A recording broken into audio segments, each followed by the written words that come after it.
শুধুমাত্র বিভাজনের রাজনীতি করে, শুধুমাত্র ভয় দেখা। যদিও একটা ভয় আর জীবনে দেখাতে পারবে না, কি সিএ মানে নাগরিকত্ব যাবে।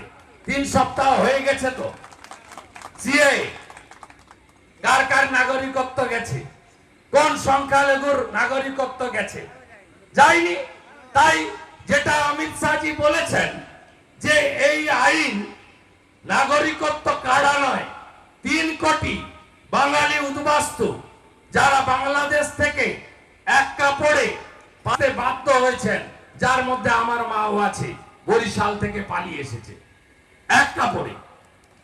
আজকে এই 3 কোটি লোককে নাগরিকের মর্যাদা দিয়েছেন, এর সঙ্গে নাগরিকত্ব কাড়ার কিছু নেই।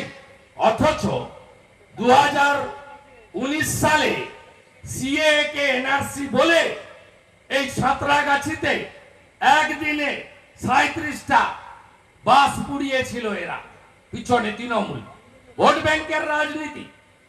একইভাবে নুপুর শর্মা ওদের সাংসদ ছিলেন, চুরির দায়ে সাংসদের পদ গেছে।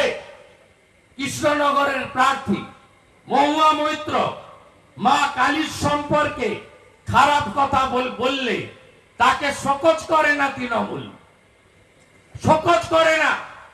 অথচ নুপুর শর্মার মন্তব্য ভারতীয় জনতা পার্টি অনুমোদন করেনি, তাকে তৎক্ষণাৎ সাসপেন্ড করেছে। আর তৃণমূল আর সিদ্দিকুল্লাহর বাহিনী তারা নুপুর শর্মাকে কেন্দ্র করে বাগনান থেকে একেবারে অঙ্কুরহাটি গোটাটা জ্বালিয়েছিল, হ্যাঁ কি না বলুন।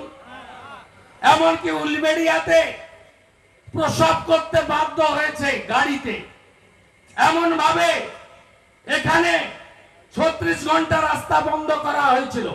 জাতীয় সড়ক, আপনি লজ্জা পাবেন, উলবেড়িয়াতে অবরোধে আটকে গেছিল একজন গর্ভবতী মা, তাকে গাড়ি থেকে বের করে পাশে একজনের ধাবাতে কাপড় দিয়ে ঘিরে মায়ের সম্মান রক্ষা করে ভূমিষ্ঠ হয়েছিল।